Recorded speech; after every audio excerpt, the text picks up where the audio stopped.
പുത്തൻപീടിക പുളിപ്പറമ്പിൽ ശ്രീ കുരുമ്പ ഭഗവതി ക്ഷേത്രത്തിൽ തോറ്റമ്പാട്ട് മഹോത്സവം ചൊവ്വാഴ്ച സമാപനം കുറിച്ചു. രാവിലെ അഭിഷേകം, ഉഷപൂജ, നാരായണമുത്തപ്പന് കളമെഴുത്ത് ആരംഭം, നാരായണമുത്തപ്പന്റെ കളത്തിലേക്ക് എഴുന്നള്ളിപ്പ്, കളംപാട്ടും നൃത്തവും എന്നിവ നടന്നു. ശേഷം അന്നദാനമുണ്ടായി. തുടർന്ന് ഭഗവതിയുടെ കളമെഴുത്ത് ആരംഭം, വൈകിട്ട് ദീപാരാധന, തായമ്പക, അന്നദാനം, അത്താഴപൂജ എന്നിവ നടന്നു.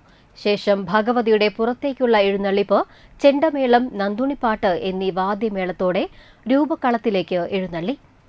ചാഴൂർ VR ഹരിദാസ് കളമെഴുത്തും പാട്ടിന് നേതൃത്വം വഹിച്ചു. ഇരിങ്ങാലക്കുട രാജീവ് വാര്യർ ചെണ്ടമേളത്തിന് നേതൃത്വം നൽകി. തുടർന്ന് തോറ്റമ്പാട്ടും കളം പൂജയും, പുലർച്ചെ കളത്തിൽ നൃത്തവും, ഗുരുതിതർപ്പണത്തോടെ തോറ്റമ്പാട്ട് മഹോത്സവത്തിന് സമാപനം കുറിച്ചു.